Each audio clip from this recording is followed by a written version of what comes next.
Good afternoon, everyone, and welcome to the Planning and Transport Policy Subcommittee. And for those who are joining us, a warm welcome. We're not a quarter of an hour late. This meeting is designed to start at 2:15. So I will introduce myself. I'm Ros Wyke. I chair this committee and I'm the lead member for economic development, planning and assets. And I have with me today three of my colleagues, Liz Lation, Sarah Wakefield and Richard Wilkins, in addition to a number of officers supporting the subcommittee. Today's meeting will be run using the webcast system, and the committee members and key officers are physically present here in JMR, but we will have people joining us remotely. And as always, other elected members and officers may speak on specific items, and please raise your hands in the normal way on Teams or within the room as usual. This meeting is a webcast, and therefore we are welcoming members of the public and partners to what is a public meeting of the council. And the agenda pack with the papers is available via either mod.gov or directly from the council website, which people can, both public and members can listen, can obtain the papers. When you speak, can I ask you to clearly state who you are for the benefit for people online listening, and also just to advise everyone that the meeting is being audio recorded. And finally, as we're now viewing agendas electronically, can I kindly ask that members and officers refer to page numbers from the published agenda pack to assist all present in finding the appropriate information. Great. On to the formal agenda, and apologies for absence. Josh? Thank you, Chair. We have apologies from Councillor Dixie Dart, who's being substituted by Councillor Wakefield, and apologies from Councillor Bill Revens, who's been substituted by Councillor Lation. Thank you. We'll then move on to the minutes of the previous meeting, and I ask if people have, first of all, any questions or queries on the paper of the last meeting. No? Great. And if that's the case, I would like to sign. Could I have a proposer and seconder that there are an accurate record? Proposed by Councillor Wilkins, seconded by Councillor Wakefield. Great. Thank you very much indeed. We then move on to the next item on the agenda, which will be declarations of interest. And these are in addition to the ones which are formally recorded against councillors on Somerset Council, and there are specifically around agenda items. And are there any declarations of interest? Nope. Thank you very much indeed. We'll then move on to public question time, and I have just one question from the members of the public, and I believe Mr. Hitchens is with us this afternoon online. Welcome. Do you wish to, we have all seen your question, but do you wish to elaborate at all on your original question? No, would you like me to, good afternoon, first of all, would you like me to read it out, or I see you've got some substitute members. I don't know whether they've seen. They will have seen the question, but I'm quite happy if you want to read it out or add anything to it, but it's fairly straightforward, and the response which I'll give you now will pick up on the various elements. So if there's nothing, thank you. No need to read. Respond. Thank you. It is a page or so of comment. We will send you a paper copy of this and send you a formal response. But I will ask the head of planning to respond to you initially. And if you want to. Yeah. Thank you. Officers have not proposed any site in Norton St Philip for housing allocation which the committee is being asked to agree in the recommendation.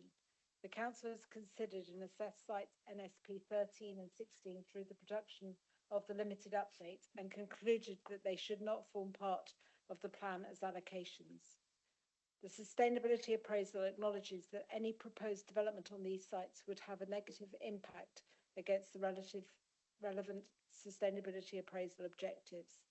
In the sustainability appraisal, potential to mitigate does not mean that any scheme will be acceptable, nor does it alter the overall status of the sites in planning terms. The current appeal and any proposal on these sites in the future will be judged on its own merits against the statutory development plan and any materials considerations. Officers have considered the Parish Council response at Regulation 18 through the Regulation 18 consultation stage and made limited changes to the sustainability appraisal as a result. Having considered the appraisals for the sites in question, officers are satisfied that no factual errors have been made in what is a high-level assessment. The purpose of the publication stage is to invite written representations in relation to the legal compliance and soundness of the limited update, which will then be considered by an independent planning inspector through examination. The Parish Council is able to make representations through this publication stage. The sustainability appraisal provides a consistent assessment of the sustainability impacts of reasonable alternatives. In this case, the allocation of alternative sites to meet the need for an additional 505 homes in the former Mendip district. The assessment of impacts is a matter of planning judgment based on the attributes of the sites, assessed consistently across the alternatives. The assessment is not related to any specific development proposal, planning application, layout or design, and is therefore high level in nature. The consultation statement on the agenda provides a summary of the Parish Council's comments. See page 21 in Appendix 1, submitted at Regulation 18 stage. The submission version of the sustainability appraisal has been amended in response to the Parish Council comments, including the possibility of a badger set on site NSP 12 and to acknowledge the role of trees in the landscape at site NSP 13. Comments about surface water drainage, sewerage, the corner of Laverton Triangle and Mackley Lane are mentioned in the consultation report. It is explained that comments on NSP 21 result from a misreading of the sustainability appraisal, and the sustainability appraisal is not factually incorrect. It is noted in the consultation statement that the Council considers that the sustainability appraisal has correctly assessed sites in Northern St Phillips, other than the amendment suggested. The expert opinions that are quoted result from consultation on the planning application, currently to be heard at appeal on the 4th and 5th of July. These comments have been provided as part of a detailed assessment and are specific to the appeal proposals. Officers are satisfied that the sustainability appraisal assessment of the impact of the potential allocation of sites NSP 13 and NSP 16 is appropriate. The sustainability appraisal itself indicates that the potential development of these sites would have a negative impact against the relevant sustainability appraisal objectives cited by the Parish Council. Thank you. Thank you for that fulsome response. I will offer Mr. Hitchens a response if you want to at this stage. I appreciate you've had a lot of data and you will get a formal copy of this statement. Thank you very much. Nice of you to offer me a chance to respond. I mean, obviously the Parish Council will make a representation. There are, in the Parish Council's view, factual inaccuracies in the assessments of NSP 16 and 21 in particular, saying that 16 is a level piece of ground when it rises 7 meters from west to east, and saying that NSP 21 is nestled on the west-facing ridge of the village, when in fact it's hidden from the west-facing ridge of the village. I understand that it's a sort of tautological reason to deny that it implies that, but it is the only site that is described as nestled, and it isn't. So anyway, we will make a representation. I thank you very much to the head of planning for her very considered response. Thank you. And thank you, Mr. Hitchens, for coming and joining us today. Right, if members are happy, we'll move on to the next item on the agenda and the substantial item for this meeting this afternoon.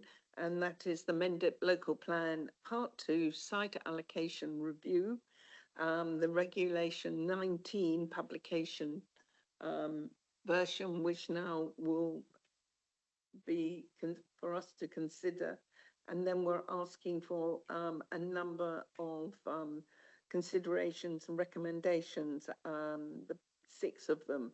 But the essence of what we have in front of us is, first of all, that it goes out for consideration. We will not be considering the response and to the consultation. These will go directly to the planning inspector as part of the process.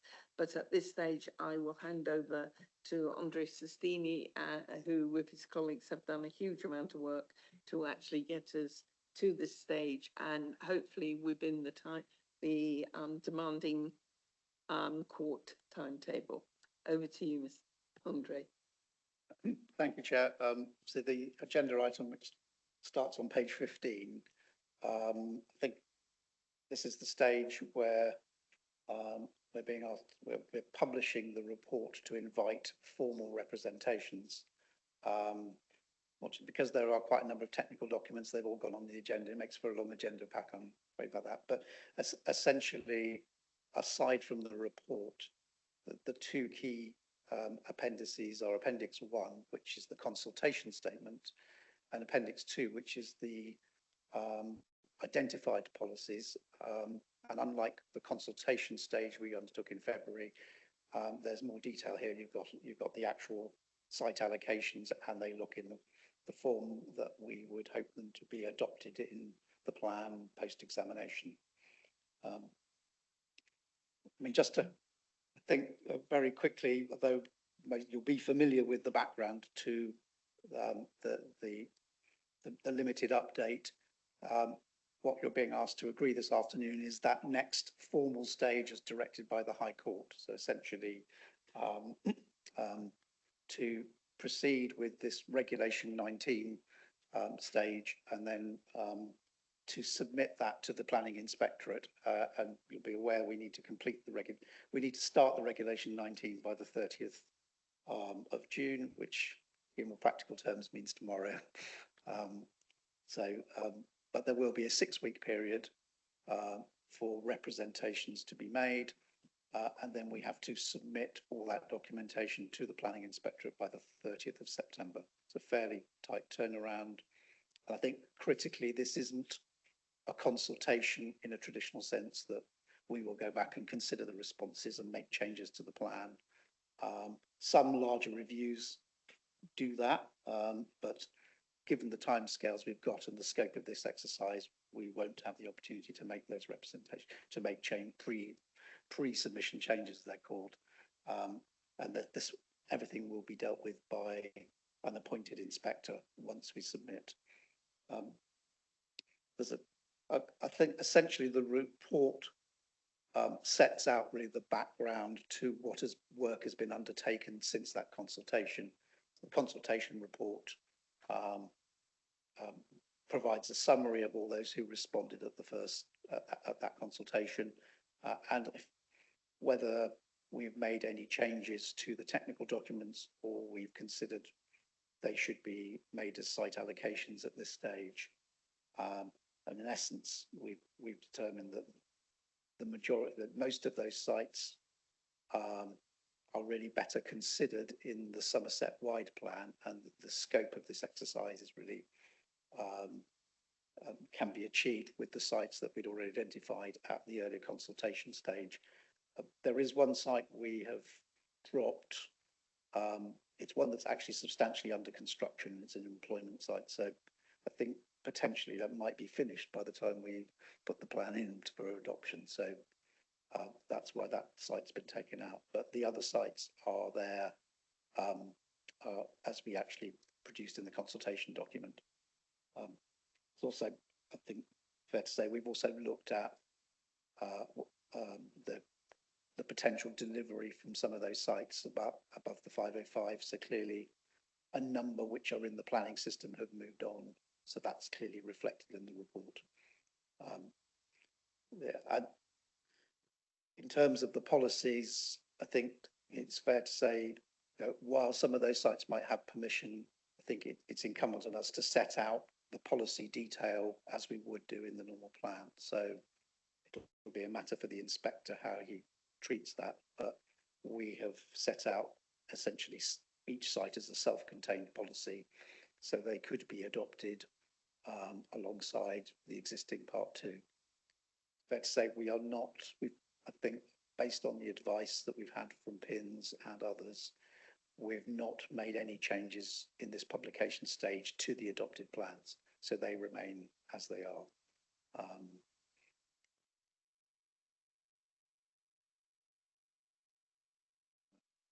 Just in terms of the assessment process, clearly we've been mindful of trying to seek to mitigate the risks of this exercise, the main one being making sure that the consultation starts tomorrow. Obviously, we have had input from consultants, as a critical friend. We've had further legal advice. We've also had a further advisory meeting with PINS to understand from their perspective the scope of this exercise. Now, they can provide advice, but ultimately we will be in the hands of the inspector they appoint to look at what these representations on the plan and decide how to proceed. But I think we had some reassurance from PINS that this is an exercise strictly to meet the requirements of the High Court order. And that whilst quite a number of sites have been submitted for our consideration in this exercise, they are more properly part of the wider Somerset Plan review. I think that seems to be an approach that they may well, that they've advised us they're likely to take, but ultimately it depends on the inspector when it gets there at that stage. I think in terms of the documents as they are at the moment, there are probably a few additional clarifications we might make to the final version, nothing material in terms of changes. And I think the other suggestion on the table of documents, which isn't on the agenda pack, there's a deliverability report which just summarises where those schemes have got to. We've actually extended that a bit so that within that report it contains the explanation of how we selected the sites. Now that was published in the Regulation 18 documents, but we've updated that so that you don't have to go back to earlier documents to find the story of why we've selected the sites we have. So that will be as part of the publication documents as well. It just makes it easier to find. The individual site assessments, again, are not on the agenda pack, but essentially the supporting documents to those selections. They'll be part of the Public Regulation 19 and updated. I mean, following consultation, there were around 10 sites which we completely reassessed. So there were, I think, 6 new sites promoted, which weren't in the original call for sites last year. And then a number of others where substantial changes to the proposals or changes to the boundaries. So those have been reassessed as well. Again, as a result of looking at those sites, we didn't consider those to be suitable for allocation in this exercise. But within the detail of the evidence that's published, there has been quite a number. We've reviewed all the representations that come in. And in the consultation report, you'll find a response to the points that have been put and an indication of whether we've made changes or whether we've made any kind of change to the plan. Obviously, the majority of those haven't resulted in a change to the publication version.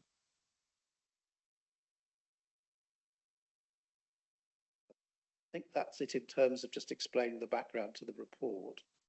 In terms of the recommendation, clearly we're asking the committee to agree the submission version of the policies for publication stage.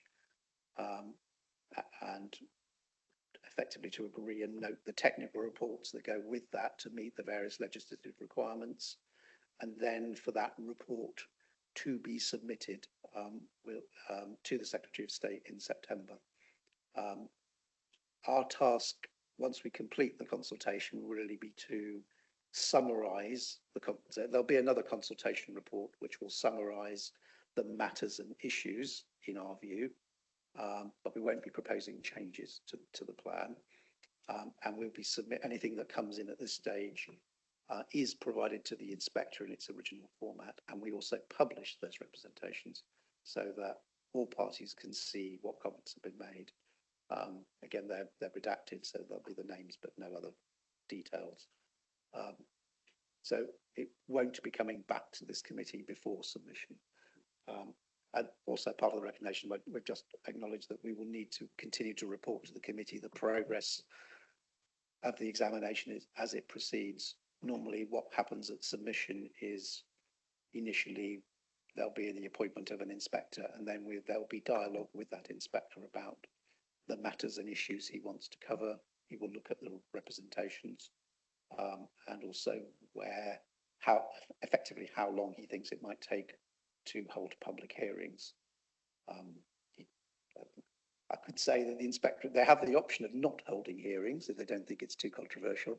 I think that's unlikely, just given the nature of the material we've got and the site allocations.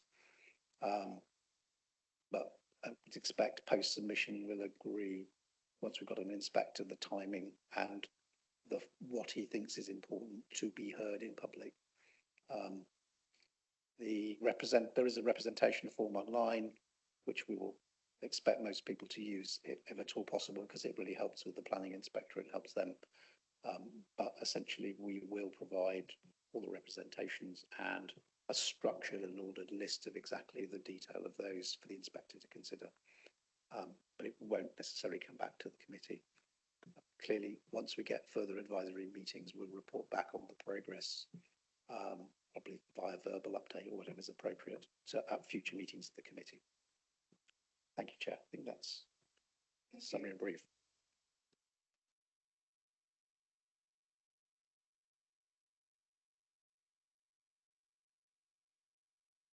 Sorry. Thank you, Andre. I appreciate this represents a significant amount of work over the last few months by yourself and your colleagues to meet the timetable. Can I just pick out two things to make sure that I fully recognise them?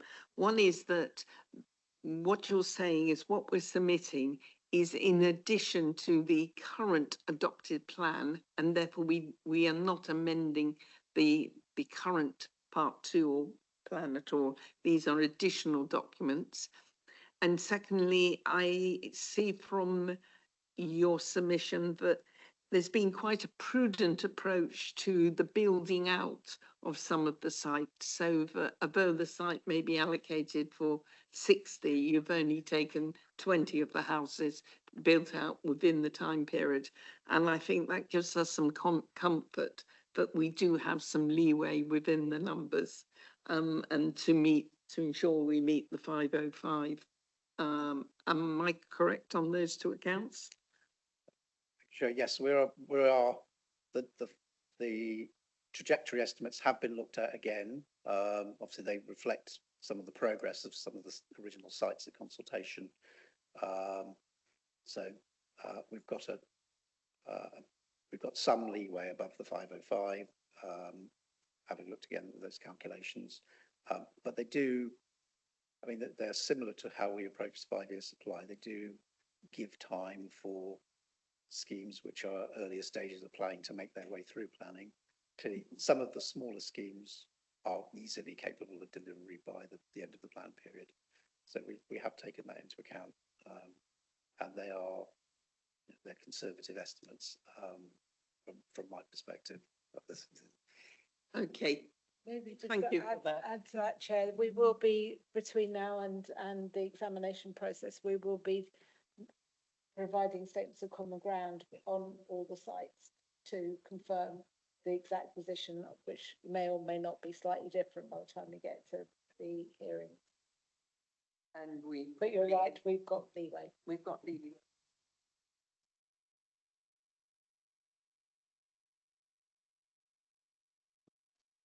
Thank you. And my understanding is that we're likely to see the hearing in the new year sometime, and therefore there will be some months between now and then. Yes, Chair, when we met with the planning inspectorate on the 2nd of May, they indicated that it was most likely to be early in the new year. Obviously, you know, it'll depend on what's in their pipeline. When we finally submit, we may be lucky and get it a bit earlier. Okay, thank you. Members of the committee, does anyone have any questions or queries? Sarah? Yes, thank you. I had some advice before the meeting started about the 505 dwellings, because I asked the legal officer about it, because I wasn't quite sure that I understood how they fitted in, but they are additional dwellings, I understand, to fulfil the 5-year housing supply. When it says that we've got to finish, or they've got to be deliverable by 2029, does that mean substantially complete in terms of building, or does it just mean they've got to be underway, or they've got to have the footings in? That's my first question. Could the exercise that we've just done have resulted in the same sites coming forward as came forward before? Is it just the process that's different? I know there was the inspector saying it's got to be the northern part of the county, but I mean, could this exercise have resulted in more or less the same sites as before, or not, is my second question. And my third question is, in 18.5, it says there were 27 responses about 30 locations, which are omissions. In other words, we haven't put them in. Do those people who had those sites, do they have another opportunity to bring them forward before the inspector or whatever? I just want to know about the process, really. Thank you. Okay, who wants to take those? Do you want to, Andre? No, happy to take those. Could you just speak up a bit? Yeah. I think the acoustics of this room aren't brilliant with my old ears.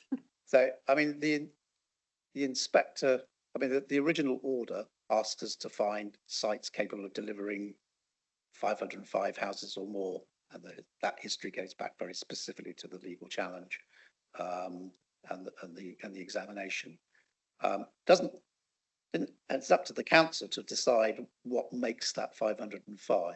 So we have been prudent in saying, clearly for a small site, that can be capable of delivery. Larger sites if you have a site, if we had one site for 500 houses, in theory, that could be allocated to meet the requirement, but clearly won't be built out in 5 years. At best, in a good year, around 50 houses on a large estate is built per year. It's very dependent on market conditions. So although we have included a number of larger sites, we've only estimated that what might be realistically delivered by the end of the plan period. So we included a mixture of smaller sites and larger sites. We haven't made them all very small sites because I applied a threshold of 5 dwellings, because in the original adopted local plan, there's already assumption that small sites come forward. So we'd almost be replicating that. So we've included a mixture of brownfield, greenfield, a mixture of large sites and small sites, which made a reasoned estimate of what could be built given the timescales to take something through planning process and start building. In terms of the other questions. I pick it up, Andre. Yep. I think just to say that because the current adopted plan has got to be completed by 2029, that's why we've got to substantially complete the development by 2029. In terms of people being able to bring forward emission sites, inspectors generally don't consider emission sites. They consider the sites that are in the plan before them. But obviously we will be doing a call for sites for the wider Somerset local plan, and obviously they can promote those sites through that process. Certainly one of the, perhaps both of the prospective new prime ministers are saying they want to change the planning process and make it easier to build. could that put a wrecking ball into anything we're doing here? And I know that what we're doing is completing an existing plan. So I just want comfort really that they're not going to come along and say, no, start again, or actually just allocate them all and off you go. I think it's very unlikely that there will be new regulations and provisions in before we submit a plan at the end of September and go to examination. So I would suggest that we're not going to be caught by any changes. For total clarity, the response of the 505 houses and where they should be within Mendip District Council planning actually had the houses already in the process. The original planning inspector said no, they wanted more. And then he made the comment that they couldn't be just in one area. They had to be reviewed across the whole of the district. So that there's a lot of history through the JR process and then the court judgment and the inspector's judgment. So I think at this stage, this is on track as such. I don't know, Martin, if you want to add anything. Oh, I was going to add, I mean, really at the consultation stage, I mean, the judgment and the challenge succeeded because we really only looked at a small area of sites, and this was the direction of the previous inspector. This time round, I mean, we've kind of done belt and braces here. We've looked at the whole district. We've done a call for sites across the whole district. So this exercise is about comparing sites in all the main towns and villages, essentially. So we've looked and applied the same rules as we did in the original local plan part 2, which I think is what we regard as fulfilling the requirements of the judge. He didn't say go away and review the whole plan. And we are mindful clearly that there is a Somerset-wide exercise. And you'll see, obviously there are maps which, if you're less familiar, there are maps published of all the call for sites. See, some villages have had a lot of land allocated where I think clearly that's, if you've got a number of sites in the same village, that's really a different exercise from what we're being asked to do here. Again, something that we need to think through the Somerset plan. So it is a different outcome from what we did before through the way that process has been designed. Liz? Thank you, Chair. I've got 2 questions and a thank you. The first, well, it's not a question. It's asking that the minutes put something right on page 19 with risk. We've got 4x4 showing at 20. I presume that should be 4x4 16. So if we could just have that minuted bit right, please, because I can't be lead member for performance and not pick that up. And then I wanted to ask as well on page 42 under deliverability, where the paper talks about other parties to make available a range of phosphate mitigation solutions in Somerset.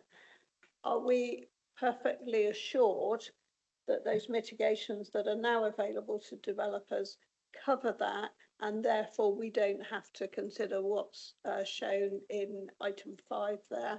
And then I want to thank Andre and his colleagues for including councillors from the east area of Somerset, former Mendip, for giving us the opportunity to feed into this process. Thank you for that. Thank you. And yes, Planning East, all Planning East members, whether they sat on a committee or not, were involved in 2 sets of separate consultation to make sure that we use their local understanding and intelligence to ensure that we have a robust response as we can to the situation. Just to remind you, it was one planning inspector making a statement which we followed in good faith. This was then challenged, and then we've had a judge come and overrule that planning inspector and in fact his department about the approach, so that we're now making sure that we do not in any way possible provoke further challenge by being really robust on the process. And I commend people's efforts on that one. Just add in terms of the phosphates, clearly we've updated the deliverability report, specifically updates where we are with the phosphates, because I think the original consultation, quite a number of sites said, well, why don't you simply allocate them all in Frome? Because clearly other areas that may not be delivered because they have to find phosphate solutions. Now we've moved such a long way in terms of availability of solutions. We're granting permissions using a range of solutions. There's, I mean, yes, the credits have to be purchased, but we've seen sites be agreed with the recognition of additional purchase costs. We're seeing applications come in with reservations of credits. So I think we quite fairly said that's not a constraint to something, you know, it's not, you know, things are moving on. We're no longer where we were 2 years ago.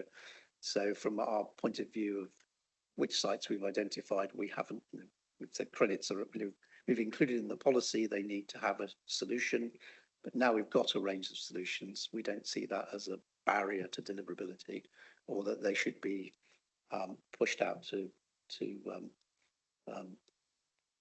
something beyond the plan period. And the calculator's been adjusted to take account of the main sewage works having lower permit levels from the end of this year. Plus you've also got some of, you know, for other sites, they can start building now and have the benefit of lower credit levels post 2030. So we've reflected that actually we haven't chosen to allocate all these sites outside the risk area because, you know, that reflects the work that's been done on the solutions and the processes in place, so that when if there's still a need for mitigation, there's a way of dealing with that, which doesn't really take 5 years anymore. Just to add to that, obviously, we've also got the 9.6 million nutrient mitigation fund, which is about delivering both short-term and long-term solutions to mitigate the impacts on Somerset levels and moors. I will further add that we're now seeing planning applications going through with their mitigations already lined up and in place. It's now no longer a total barrier to development. Unless there are any other further questions on this, we have seen this in part before, so I'm not surprised that there aren't too many. There are a large number of appendices which are really helpful if you want to dwell down into the amount of work and some of the sites, and also some clear statements about the sustainability appraisal. Shall we go to the recommendations? This is page 16, 2.1. There are a number of them. I will go through them briefly, but intend to take a vote on all of them together if people are content. The first one is to note the response made to the limited update regulation 18 consultation document as summarised in the consultation statement in Appendix 1 and the changes proposed to supporting technical and other documents. B, agree the sustainability appraisal and compliance reports appended to this document. 3, agree that Mendip Local Plan Part 2 limited update submission version as Appendix 2, and that this is published for a period of 6 weeks from the 28th of June to 9 o'clock on the 12th of August in accordance with Regulation 19 of the Town and Country Local Planning Regulations 2012. D, agree that any changes necessary to the publication documents following this meeting are delegated to the head of planning in conjunction with the lead member for economic development planning and assets in order to expedite the Regulation 19 publication stage and submission. E, agree the conclusions of Regulation 19 publication period, the limited update to be submitted to the Secretary of State for independent examination under Section 20 of the Planning and Compulsory Purchase Act 2004, together with the submission documents prescribed by Regulation 22 of the 2012 regulations, including representations received relating to the legal compliance and soundness before the 30th of September 2024. And F, agree that the officers provide updates to this committee on progress to the submission and the examined stages of the limited update. Could I have a proposer and a seconder for this? Proposing Richard Wilkins and seconding Councillor Legislation. Okay, could I have a show of hands, please? And I think that has been passed. Thank you very much indeed, everyone, for that. An end of hopefully a very long saga. I think part one proposal started work in 2012. So this is a long saga. Okay, shall we move then on to the final item we have on the agenda this afternoon, which is the forward plan. And I will hand over to the lead planner to take us through this. Thank you very much, Chair. There are a couple of changes to the forward plan for the meeting on Thursday, the 15th of August. The Cannington Neighbourhood Plan is still to be submitted and have its independent examination. So that will not be ready for the 15th of August. So that needs to move. The Puriton Neighbourhood Plan will be ready. It's going to referendum same day as the general election next Thursday. The other one that needs to be amended is the SIL spending priorities report, which unfortunately won't be ready for the August meeting. So can I request that that is moved to the October meeting, please? Okay, I do think that we can't push it much beyond there. This is a long outstanding issue, as you well know and appreciate. Okay, any other comments on the forward plan at this stage? I don't, other than the local transport plan draft for consideration, are we expecting to see anything else from highways in the next few months? Not that I'm aware of. Councillor Wilkins may be able to advise. Nothing that I'm aware of. Obviously, the transport plan is being looked at strongly, so hopefully that will come in time. Okay, thank you. Any further comments on the forward plan? Or people happy to note? Great. On that basis, I see no questions online, so I'm very happy to call this meeting to a close. Thank you very much indeed, everyone.